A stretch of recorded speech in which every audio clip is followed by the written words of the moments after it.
Mayroong isang sinaunang at chilling misteryo na naka-angkla sa mga pahina ng Biblia, partikular sa pangwakas na mga hula. Isang misteryo na nagsasangkot ng mga makalangit na nilalang o marahil ay nahulog at isang ilog ng malalim na resonance ng Biblia, Euphrates. Inihayag ng banal na kasulatan ang pagkakaroon ng 4 na mga anghel na nakatali doon, naghihintay ng isang tumpak na sandali na tinutukoy ng Diyos mismo na palayain at mailabas ang isang paghuhusga na makakaapekto sa sangkatauhan sa isang hindi maisip na paraan. Sino ang mga anghel na ito? Bakit sila nakatali? Ano ang ibig sabihin ng ilog na ito sa propetikong tapestry? Maghanda upang ipasok ang isa sa mga pinakasolemne at kagyat na paghahayag ng Biblia. Ang hula na binabanggit ang 4 na mga anghel na ito ay matatagpuan sa Apocalypse, Kabanata 9, mga talatang 13 hanggang 15.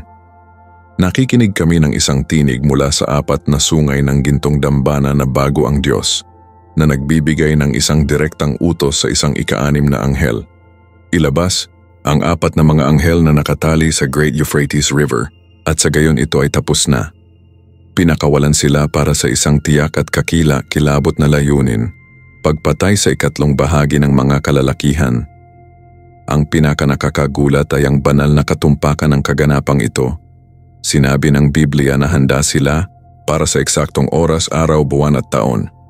Binibigyang diin nito na kahit na ang kaganapan ay kakila-kilabot, hindi ito random. Ito ay isang gawa ng paghuhukom na orkestra ng Diyos, bahagi ng kanyang plano para sa pagtatapos ng oras. Ito ay nagpapaalala sa atin na ang Diyos ay may ganap na kontrol sa lahat ng mga bagay. Kahit na tungkol sa mga puwersa na tila magulong o mapanirang, ang kalikasan at pagkakakilanlan ng mga anghel na ito ay nagtataas ng isang mahalagang katanungan. Kung sila ay mga anghel, bakit sila nakatali? Ang Los Angeles Santos na naglilingkod sa Diyos ay malayang gumalaw sa kanilang kalooban. Ang pagiging nakatali o nabilanggo sa Biblia ay karaniwang isang kondisyon na ipinataw sa mga nilalang na nagrebelde laban sa Diyos. Sa makatuwid, ang malamang na konklusyon ay ang mga ito ay hindi mga anghel na nanatiling tapat, ngunit nahulog ang mga anghel. Ang mga ito ay bahagi ng host na sumunod kay Satanas sa kanyang paunang paghihimagsik, o marahil ay lumahok sa ilang iba pang malubhang pagsalangsang na nararapat sa espesyal na pagkakulong na ito.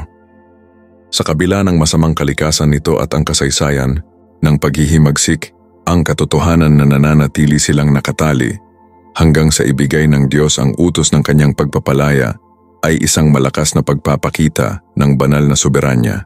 Kahit na ang pinakamadilim at pinakamapaghimagsik na puwersa ay nasa ilalim ng domain ng Diyos at maaari lamang kumilos kapag pinapayagan niya ito at ayon sa kanyang mga layunin sa kasong ito bilang mga instrumento ng paghuhusga. Ang ilog, Euphrates mismo ay may napakalawak na kahulugan sa espiritual at heograpiya sa Biblia. Ito ay isa sa 4 na ilog na ipinanganak mula sa Eden, ang orihinal na paraiso ng Diyos sa mundo. Ito ay ang duyan ng mga sinaunang sibilisasyon at isang mahalagang limitasyon sa heograpiya sa buong kasaysayan ng Biblia. Nang maglaon, ito ay naging puso ng imperyo ng Babylonia, isang simbolo ng organisadong paghihimagsik ng tao laban sa Diyos. Sa aklat ng Apocalypse, ang mga Euphrates ay muling lumitaw, hindi lamang bilang lugar kung saan ang mga anghel na ito ay nakatali, kundi pati na rin sa mga huling kabanata, Apocalypse 16:12, kung saan hinuhulaan na ang mga tubig nito ay matutuyo upang ihanda ang daan sa mga hari ng silangan para sa panghuling labanan ng Armageddon. Sa gayon, ang Euphrates ay gumagana bilang isang tunay na punto ng heograpiya at isang makahulang channel na nag-uugnay sa sinaunang kasaysayan sa pagtatapos ng wakas, isang senaryo na ginamit ng Diyos at gagamitin upang maisagawa ang mga plano at paghatol nito. Ang simbolismo ng bilang 4 sa hula ng Los Angeles del Euphrates ay makabuluhan din. Sa Biblia, ang bilang ng 4 ay madalas na nauugnay sa paglikha ng lupa at ang kabuuan nito, tulad ng 4 na puntos ng kardinal, ang 4 na hangin ng lupa o ang 4 na sulok ng mundo. Ang katotohanan na sila ay 4 na liberated angels ay nagmumungkahi na ang pagsubok na kanilang isasagawa ay magkakaroon ng isang universal na saklaw. Hindi ito magiging isang naisalukal na kaganapan. Ang epekto nito ay maramdaman sa buong mundo na nakakaapekto sa sangkatauhan sa kabuuan. Pinatitibay nito ang ideya na ang darating na paghuhusga ng Diyos ay komprehensibo at sumasaklaw sa buong mundo nang hindi nag-iiwan ng pag-aalinlangan tungkol sa malawak na pagkilos nito sa oras ng pagtatapos. Ang bilang na 4 dito ay sumisimbolo sa kawalang kilos ng Diyos sa kanyang pamahalaan sa lahat ng nilikha. Ang literal na interpretasyon ng pagkawasak na dulot ng mga anghel na ito ay ipinagtanggol ng maraming mga scholar sa Biblia. Ang banggitin na papatayin nila ang 3 bahagi ng mga kalalakihan ay isang nakakagulat na mataas na figura. Inilalarawan ng Apocalypse ang iba pang mga peste at paghuhusga na may mga detalye ng graphic at mga tiyak na numero tulad ng mga demonyong lobster na nagpapahirap sa loob ng 5 buwan, Apocalypse 9:1-11, o ang ulan at apoy na halo-halong may dugo na sumunog sa isang pangatlo ng lupa, Apocalypse 8:7.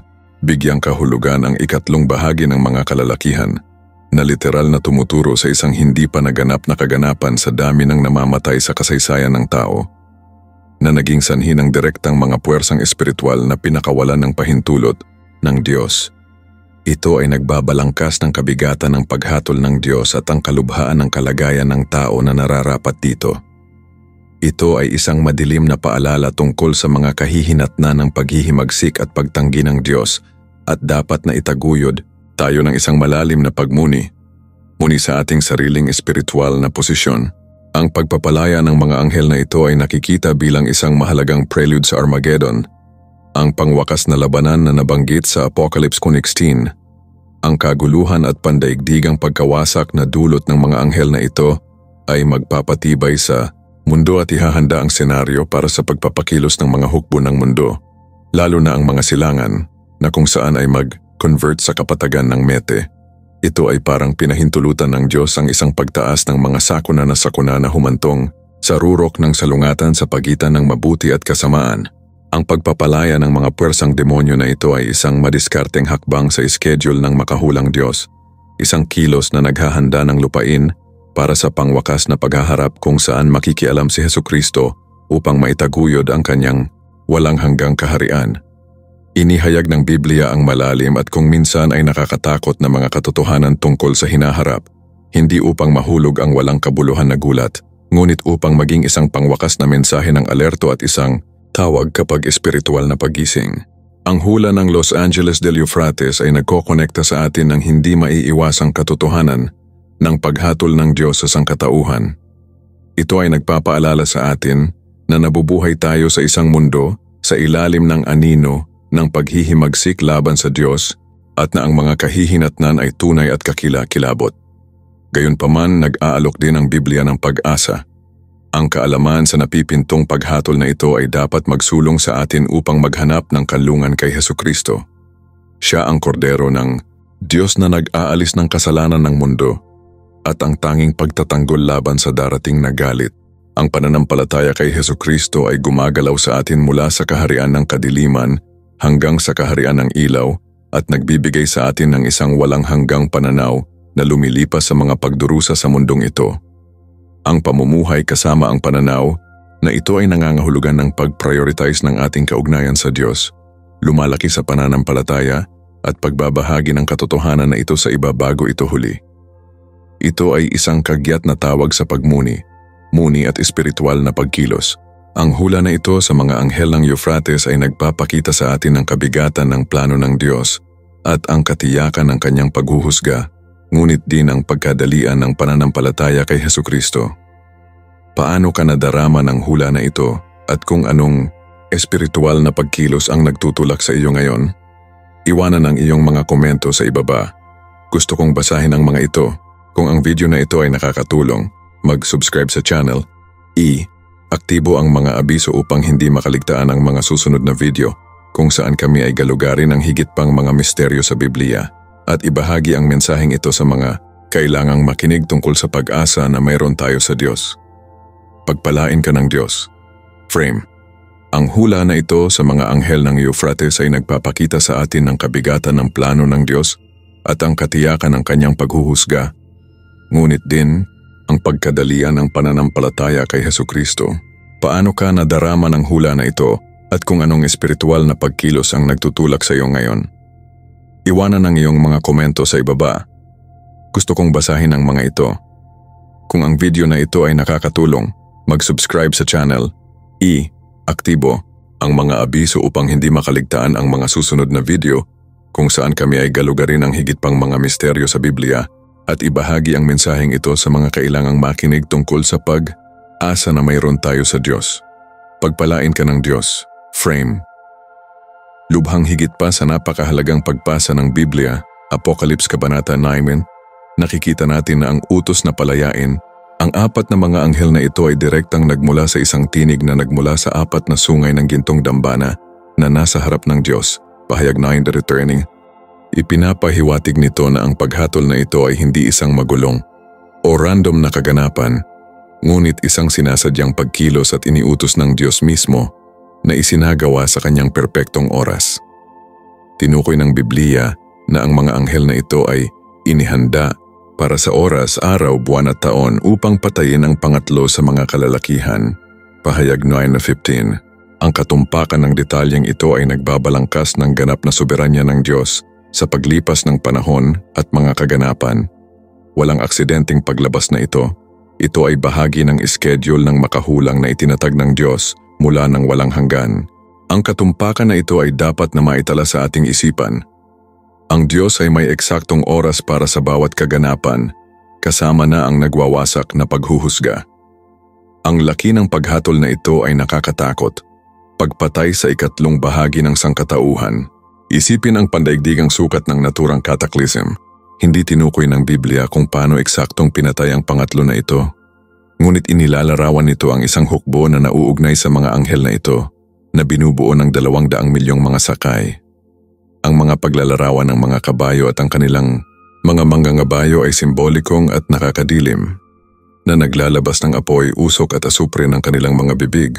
Apocalypse 9:17-18. Ang mga elementong ito, sunog, usok at asupre, ay madalas na mga simbolo ng banal na paghuhusga at pagkawasak sa Biblia, na nagpapaalala sa atin ng mga peste at nakaraang paghatol ng Diyos.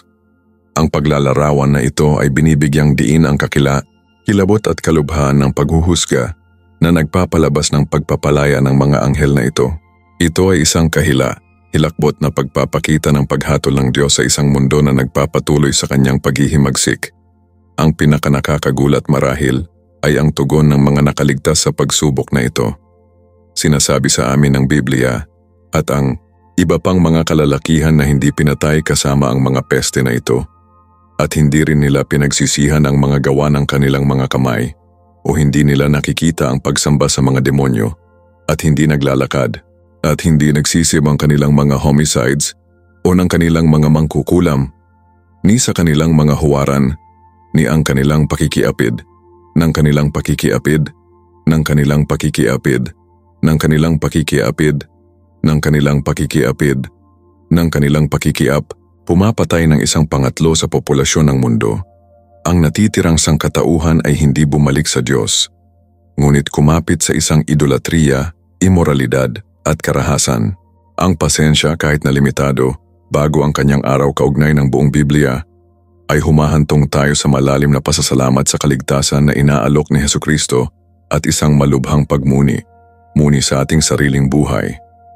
Nabubuhay ba tayo sa paraang pinarangalan ng Diyos? Ang ating pananampalataya ay matatag na naka-angkla dito o nagbibigay tayo sa mga pang-aakit ng mundo na hahatulan? Hinihimok tayo ng Biblia na matiyak at manalangin, mabuhay ng may kalungkutan dahil darating ang araw ng Panginoon.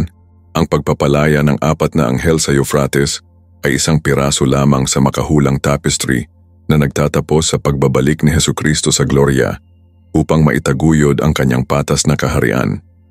Ang hula na ito ay tumatawag sa atin ng isang aktibong pananampalataya, isang pananampalataya na hindi natatakot sa katotohanan ng paghatol ng Diyos, ngunit ipinagkatiwala sa kanyang pagtubos sa pamamagitan ni Hesukristo. Nagdadala ito sa amin upang suriin ang aming mga prioridad at matiyak na ang aming pag-asa ay hindi inilalagay sa mga namamatay na bagay sa mundong ito, ngunit sa kawalang hanggan sa Diyos. Hinahamon natin ito na ibahagi ang ebanghelyo ng madali, alam na ang oras ay limitado at ang milyong mga tao ay hindi pa naglalagay ng kanilang pananampalataya kay Hesukristo para sa kaligtasan. Malinaw ang Biblia, dumating ang pagsubok. Ngunit malinaw din na mayroong isang landas ng pagtakas, isang kanlungan, at ang landas na iyon ay si Hesukristo. Ang pag-iisip tungkol sa isang third ng sangkatauhan na namamatay sa isang solong paghuhukom na iniutos ng Diyos ay labis na labis. Napipilitan tayong harapin ang kabigatan ng kasalanan at kabanalan ng Diyos. Hindi ito isang laro. Ito ay isang makahulang katotohanan na nagbabala sa atin ng kung ano ang mangyayari sa mga tumanggi sa Diyos at sa kanilang alok ng kaligtasan kay Hesukristo. Sinasabi sa atin ng Biblia na ang sweldo ng kasalanan ay kamatayan, ngunit ang regalo ng Diyos ay buhay na walang hanggan kay Kristo Jesus na ating Panginoon.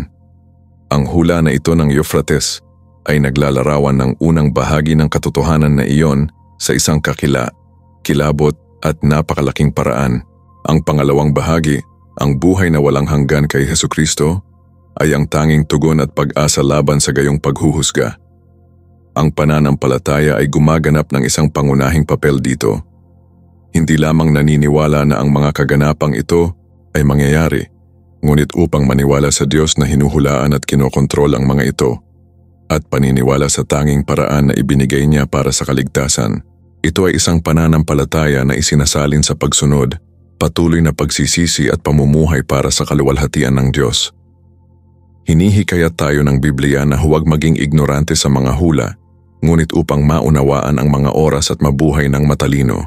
Ang hula ng Los Angeles del Euphrates ay isang malakas na paalala na lumapit ang oras at dapat tayong maging handa, hindi sa takot sa paghatol kung tayo ay kay Kristo, ngunit may sigasig para sa kadahilanan ng Diyos at pakikiramay sa mga taong mapapahamak ng walang pananampalataya kay Hesukristo.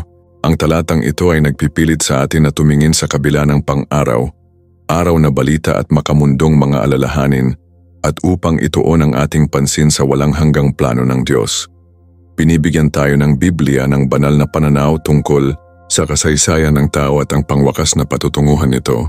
Ang mga kaganapan na nagaganap sa mundo, gayunpaman magulong, ay nasa ilalim ng kontrol ng Diyos. Ang pagpapalaya ng mga anghel na ito ay walang pagbubukod. Ito ay isang naka-schedule na kaganapan para sa isang tiyak na layunin sa loob ng pagkakasunod, sunod ng mga pagsubok sa Apocalypse. Nagbibigay ito sa amin ng tiwala na ang Diyos ay nagtatrabaho sa lahat ng mga bagay ayon sa disenyo ng kanyang kalooban, kahit na ang nakakatakot na mga kaganapan. Ang aming pananampalataya ay pinalakas upang makita kung paano inilarawan ng Biblia ang mga kaganapan sa hinaharap na may katumpakan na nagpapakita ng kawalang kilos ng Diyos. Ang pamumuhay sa ilaw ng hula na ito ay nangangahulugang pamumuhay na may palaging budhi ng kawalang hanggan at ang pagkadali ng ebanghelyo.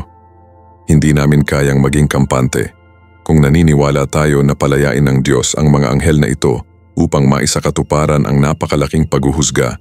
Paano natin hindi makikipag-uusap sa iba tungkol sa kaligtasan kay Hesukristo? Paano tayo hindi lalago sa ating sariling pananampalataya at pakikipag-ugnay sa Diyos? Ang Biblia ay hindi nagbibigay sa amin ng mga detalye ng makahulang ito upang masiyahan ang ating pagkamausisa, ngunit upang mag-udyok sa atin sa isang buhay na kabanalan, pagsubaybay at serbisyo. Mahalagang maunawaan na ang paglilitis na inilarawan dito ay hindi ang pangwakas na paghuhusga bago ang dakilang puting trono, ngunit ang isa sa mga paghatol na nagaganap sa panahon na kilala bilang Great Tribulation. Gayunpaman, ang kalubhaan ng pagsubok na ito ay prefigures ang kadakilaan ng pangwakas na paghuhusga para sa mga walang mga pangalan na nakasulat sa aklat ng buhay sa buhay. Sa makatuwid, nagsisilbi itong babala sa Solmene at isang kagyat na tawag upang matiyak na ang ating pananampalataya ay ganap na inilalagay kay Hesukristo. Ipinakikilala tayo ng Biblia sa Diyos bilang isang Diyos ng pag-ibig, ngunit bilang isang Diyos ng hustisya. Ang parehong mga facet ng kanilang pagkatao ay totoo. Ang paglilitis na darating ay isang pagpapakita ng kanyang hustisya laban sa isang mundo na patuloy na tinanggihan ang kanyang pag-ibig at autoridad. Ngunit kahit nasa gitna ng paghatol na ito, Ang pagkakataon para sa kaligtasan sa pamamagitan ng pananampalataya kay Hesukristo ay maaari pa ring umiiral para sa ilan, bagaman inilalarawan din ng Biblia ang tindi ng pag-uusig para sa mga mananampalataya sa panahong ito. Ang pagninilay sa apat na mga anghel na nabilanggo sa Eufrates at ang kanilang banal na program na pagpapalaya ay humahantong sa ating pabalik sa pangangailangan para sa isang tunay at nakaugat na pananampalataya sa salita ng Diyos, ang Biblia. Ito ang nagtutulak sa atin na ganap na umasa kay Hesukristo para sa ating pagtubos at mabuhay araw. Araw na may kamalayan sa espiritual na katotohanan na pumapaligid sa atin, kapwa sa gawain ng Diyos at sa espiritual na pagsalungat. Ang laban ay hindi laban sa laman at dugo, ngunit laban sa mga punong guro, laban sa mga kapangyarihan, laban sa mga gobernador ng kadiliman ng mundong ito, laban sa mga espiritual na host ng kasamaan sa mga rehiyon ng langit, at inihayag ng hula na ito ang pakikilahok ng mga espiritual na nilalang, kapwa na hulog, ang mga nakakulong na mga anghel, at ang mga nagsisilbi sa Diyos, ang tinig ng dambana, sa pag-unlad ng plano ng Diyos. Ang katotohanan na ang mga anghel na ito ay nakatali sa isang tiyak na lugar, ang Euphrates River, ay nagmumungkahi ng isang makasaysayang o geographical na koneksyon sa mga kaganapan o kapangyarihan na sumalungat sa Diyos sa buong kasaysayan ng Biblia, dahil ang Euphrates ay isang kilalang ilog sa Biblia na nauugnay sa Eden, ang unang sibilisasyon at madalas bilang isang hangganan o isang lugar ng kaguluhan. Ang tumpak na lokasyon nito at ang bundle nito para sa isang tiyak na oras ay nagpapatibay sa ideya na ang Diyos ay may kontrol sa lahat. Ang kanyang paglaya sa isang tiyak na sandali ay isang gawa ng Diyos, hindi isang hindi sinasadyang pagtakas. Nagbibigay ito sa amin ng isang pananaw sa likas na katangian ng kasamaan at paghatol. Ang kasamaan ay hindi gumana ng walang mga limitasyon. Itinatag ng Diyos ang mga limitasyon at oras para sa kanyang pagpapakita at para sa paghatol na dumarating sa kanya. Itinuturo sa atin ng Biblia na ang Diyos ay gumagamit din ng kasamaan at paghatol upang makamit ang kanyang pangwakas na layunin na nagtatapos sa aalis ng kasamaan at pagtatatag ng kanyang walang hanggang kaharian. Para sa mga nagpatuloy ng kanilang pananampalataya kay Hesukristo, ang hula na ito ay hindi isang dahilan ng kawalan ng pag-asa, ngunit isang paalala na matutupad ng Diyos ang lahat ng kanilang mga pangako, kapwa ng mga pagpapala para sa mga tapat at ang mga paghatol para sa mga masasama. Hinihikayat tayo na mamuhay ng isang buhay na sumasalamin sa ating asa sa Diyos at maging magaan sa gitna ng isang lalong madilim na mundo. Ang pagkadali ng pagbabahagi ng Ebanghelyo ay nagiging mas malabo kapag isinasaalang-alang natin ang kadakilaan ng paghatol na inihanda para sa mga walang Hesukristo. Ang Biblia ay nagbibigay sa amin ng kaalaman sa mga bagay na ito upang hindi tayo magulat at para sa ating pananampalataya na manatiling matatag sa gitna ng pagdurusa. Ang hula ng apat na mga anghel sa Eufrates ay isang tawag sa pagsubaybay at isang buhay na pagtatalaga sa Diyos. Ito ay isang paalala na ang oras ay isang mahalagang mapagkukunan na dapat nating gamitin upang ihanda ang ating sarili at ang iba para sa pakikipagtagpo sa Diyos. Araw-araw ay isang pagkakataon na lumago sa pananampalataya, palalimin ang ating kaalaman sa Biblia at ibahagi ang pag-asa na mayroon tayo kay Hesukristo. Ang katumpakan ng oras na nabanggit sa hula, oras, araw, buwan at taon, ay isang manghang detalye na binibigyang diin na ang Diyos ay hindi nag-improvise. Siya ay may isang detalyadong plano na binuo ng eksakto tulad ng kanyang tinukoy. Ang katiyakan na ito ng katuparan ng makahulang ay dapat palakasin ang ating pananampalataya at ang ating tiwala na ang Diyos ay tapat sa kanyang salita. Ang paglalarawan ng 200 milyong mga sakay at ang mga instrumento ng kamatayan na nagmula sa kanilang mga bibig, apoy, usok, asupre, ay nagpinta ng isang matingkad na larawan ng pagkawasak. Bagaman ang mga detalye ay maaaring makasagisag, ang katotohanan ng paghuhusga na kinakatawan nila ay hindi maikakaila. Ito ang paghatol ng Diyos at kakilakilabot, ngunit para sa mananampalataya bagaman nabubuhay tayo sa isang mundo na makakaranas nito, ang ating pagkamamamayan ay nasa langit, kung saan hinihintay natin ang ating tagapagligtas sa Panginoong Hesukristo. Ang aming pananampalataya na angkla sa gitna ng mga makahulang bagyo. Ang reaksyon ng mga nakaligtas ang kanilang kawalan ng pagsisisi ay marahil ang pinaka-madugong detalye ng talatang ito. Ipinapakita nito ang pagkagusto sa puso ng tao sa kanyang paghihimagsik laban sa Diyos. Kahit na ang direktang karanasan ng tulad ng isang sakuna na sakuna ay hindi humantong sa kanila upang maging kanilang mga idolo at kanilang mga kasalanan, binibigyang diin nito ang ganap na pangangailangan ng biyaya ng Diyos para sa pagsisisi at pag-save ng pananampalataya. Kung wala ang gawain ng banal na espiritu, ang puso ng tao ay mananatiling matigas sa harap ng katotohanan kahit na bago ang malinaw na pagpapakita ng paghatol ng banal. Sa makatuwid, ang aming misyon bilang mga tagasunod ni Hesukristo ay napakahalaga. Kami ay mga tagadala ng mensahe ng pagkakasundo, ang mensahe na sa kabila ng darating na paghuhusga, ang Diyos ay nagbigay ng landas upang makatakas sa kanyang galit sa pamamagitan ng pananampalataya sa kanyang anak. Tinatawag tayo ng Biblia na maging mga embahador ni Kristo na parang humingi tayo ng Diyos. Ang hula ng Euphrates na ito ay nagdaragdag ng isang emergency layer sa embahada na iyon. Ang soberanya ng Diyos tungkol sa mga kaganapang ito ay isang pangunahing punto.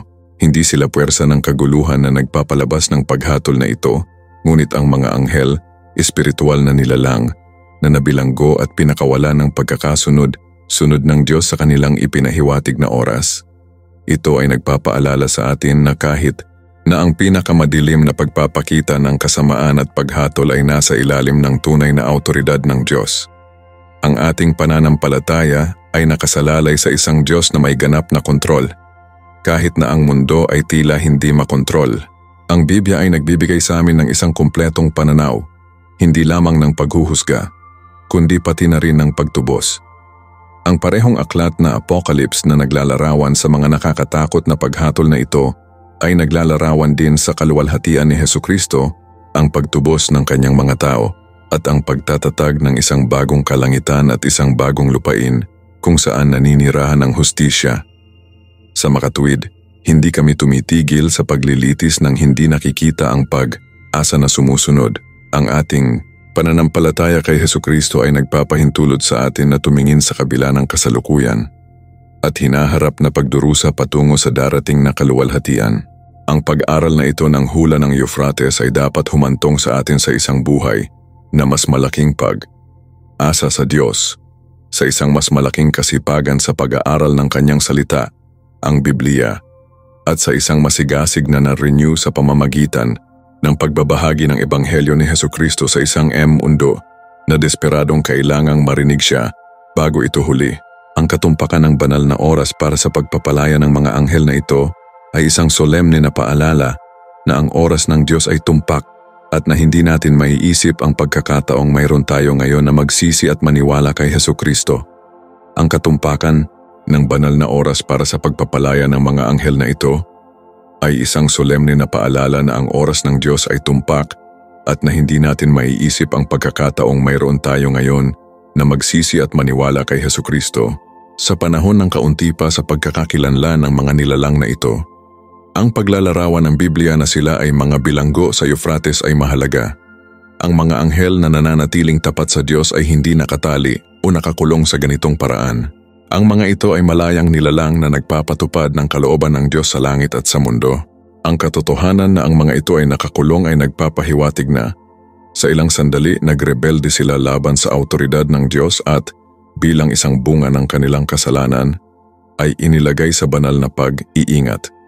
Ang bilangguan na ito ay hindi isang aksidente o isang simpleng lugar na heograpiya.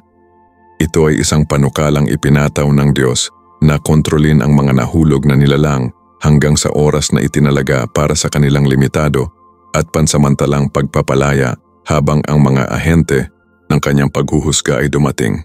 Ang Biblia, sa iba pang mga sipi tulad ng sa mga sulat ni na Pedro at Judas, ay nagbabanggit ng mga anghel na nagkasala at nakakulong sa mga bilangguan ng kadiliman na nagpapatibay sa ideya na ang pag-iingat ni Angelica ay may malubhang kahihinatnan na idinidikta ng Diyos. Ang mga anghel na ito ay hindi libreng ahente. Ang mga ito ay mga bilanggo sa ilalim ng mahigpit na pagsubaybay at kontrol ng Diyos. Ang kanyang pagpapalaya sa isang tiyak na sandali, sa oras, araw, buwan at taon, ay nagbabalangkas ng ganap na soberanya ng Diyos, maging sa pinakamadilim at mapaghimagsik na puwersa.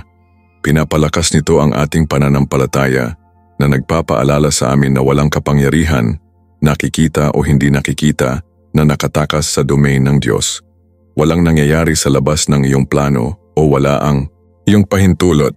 Ang pag-unawa na ang mga anghel na ito ay nahulog at nasa ilalim ng kontrol ng Diyos ay mahalaga para sa isang tamang interpretasyong makahulang at upang mapanatili ang matatag na pananampalataya. Hindi kami nakikipag-usap sa isang dualistic universo kung saan ang mga puwersa ng mabuti at masamang pakikipagkompetensya sa pantay na mga termino na may masamang kumikilos ng nakapag-iisa. Sa kabaligtaran, maging ang kasamaan at ang mga nagpapatupad nito ay napapailalim sa pangwakas na kalooban at ang layunin ng Diyos. Pinapayagan niya ang ilang mga bagay para sa mga kadahilanan na madalas nating hindi maintindihan ng lubusan, ngunit palaging nasa loob ng kanyang balangkas ng hustisya at soberanya. Ang pagpapalaya ng mga anghel na ito para sa partikular na paghuhusga sa ikatlong bahagi ng sangkatauhan na hindi nagsisisi na ito ay isang patotoo ng paghuhusga ng banal laban sa kawalang galang. Ito ay isang paalala na ang pasensya ng Diyos, bagaman malawak, ay may mga limitasyon at na ang patuloy na pagtanggi na magsisi at maniwala kay Hesukristo ay hindi may iwasang humantong sa paghatol. Malinaw ang Biblia sa pagpapakita kay Hesukristo bilang ang tanging paraan upang makatakas sa darating na galit. Ang ating pananampalataya sa Kanya ay nagtatakda sa atin ng banal na espiritu at inilalagay tayo sa ilalim ng proteksyon ng Diyos. Hindi kinakailangang pagpapalaya sa atin mula sa mga mahihirap na oras, ngunit tinitiyak ang ating pangwakas at walang hanggang kaligtasan. Ang kaibahan sa pagitan ng kapalaran ng mga rebeldeng anghel na ito, nakakulong at pagkatapos ay pinakawalan upang magsagawa ng paghuhukom, at ang kapalaran ng mga nagpatunay kay Hesukristo ay napakalawak. Ang mga naniniwala sa kabila ng kanilang mga pakikibaka at katibayan ay may pangako na walang hanggan sa piling ng Diyos, walang kasalanan at paghatol.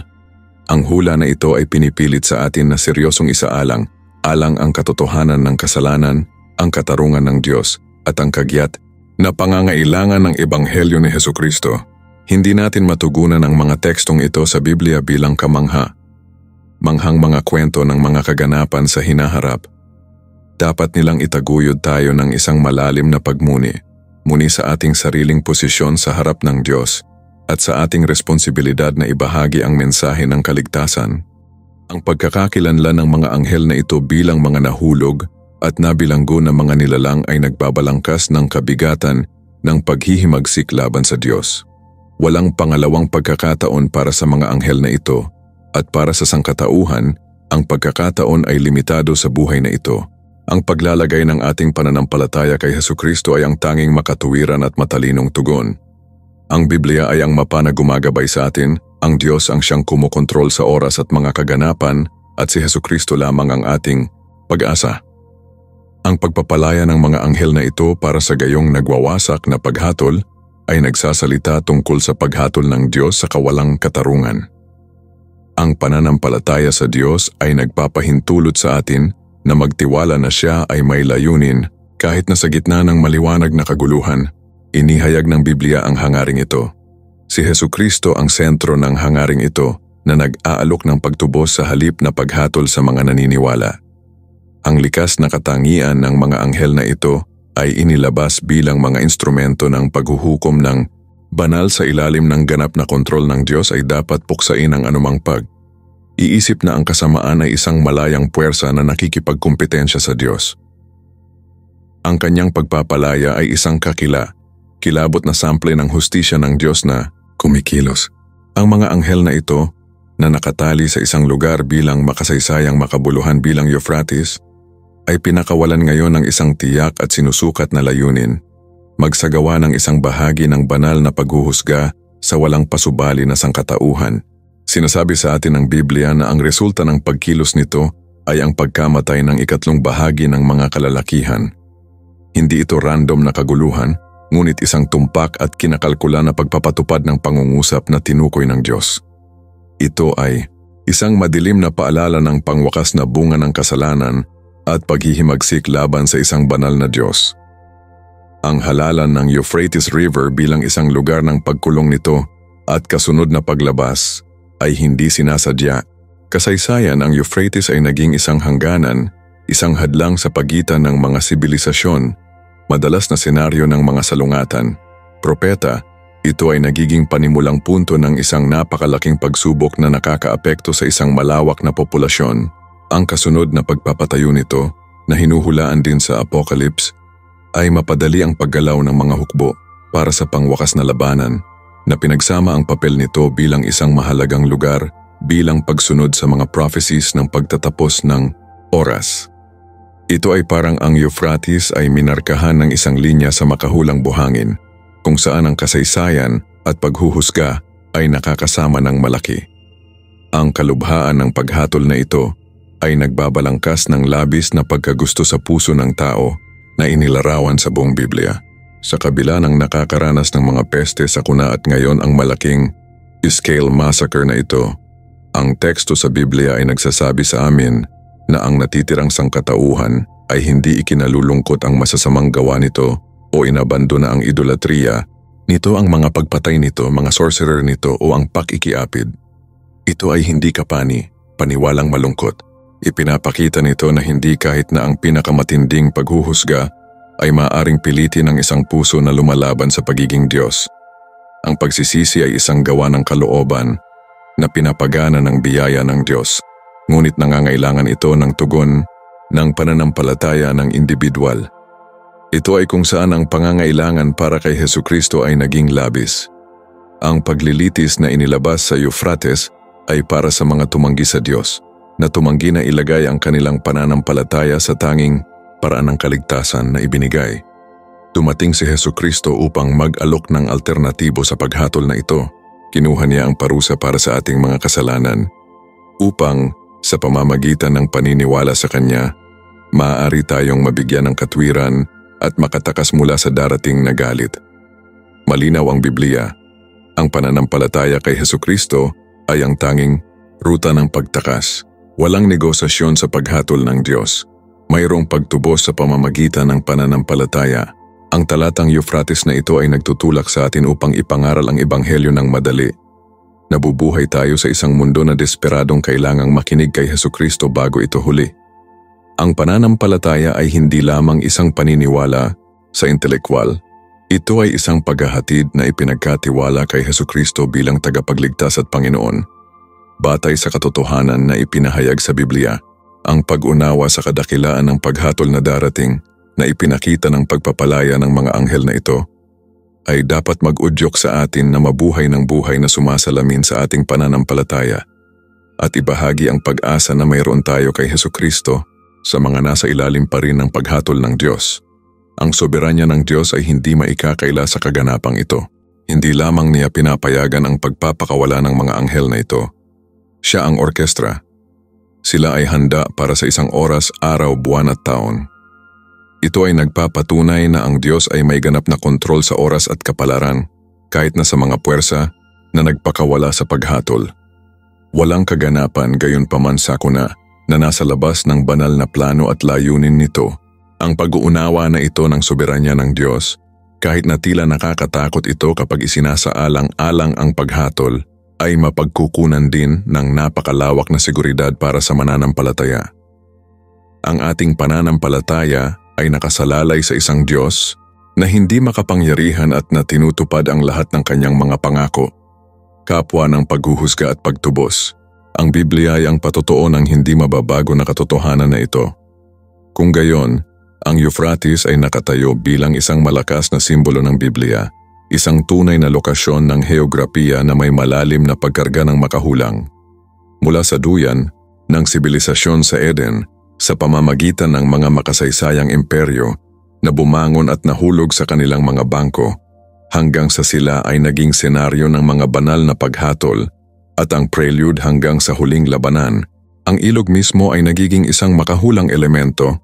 Ang kasunod na pagpapatayo nito ay isang logistic na paghahanda para sa mga hukbo ng silangan na nakadirekta sa labanan ng Armageddon, isang kaganapan na hindi rin intrinsically na nakalink sa pangwakas na paghuhusga ng Diyos. Ang Biblia ay nagpinta ng isang detalyado at magkakaugnay na larawan ng mga kaganapan. Para sa mga may pananampalataya kay Hesukristo, ang mga kaganapang ito ay hindi sanhi ng paralisadong gulat, ngunit isang kumpirmasyon na ang mga hula sa Biblia ay mapagkakatiwalaan at ang pagbabalik ni Hesukristo ay lumapit at mas malapit. Dapat nating mapanatili ang ating matatag na pananampalataya na nakaangkla sa bato na si Hesukristo. Tinatawag tayo ng Biblia sa pagsubaybay, tiyaga at manirahan sa kabanalan. Alam na ang Diyos ay may isang plano na bumubuo ng eksakto tulad ng ipinahayag niya. Ang likas na katangian ng mga anghel na nakatali sa Euphrates ay nagtuturo din sa atin tungkol sa hindi maipakitang hustisya ng Diyos laban sa espiritual na paghihimagsik. Ang mga nilalang na ito na may malaking kapangyarihan at kaalaman ay hinuhusgahan at nakakulong sa kanilang paunang pagsuway. Ang kanyang paglaya ay hindi isang kapatawaran, ngunit isang reallocation sa isang papel sa panghuling paghuhusga. Ito ay dapat na isang seryosong babala laban sa tukso na gaanong kumuha ng kasalanan, alinman sa atin o sa iba. Ang Diyos ay hindi pinahihintulutan ng kasalanan ng walang hanggan. Ang kanyang pasensya ay may limitasyon, at ang paghuhusga ay isang katotohanan na inilarawan ng detalyado ng Biblia.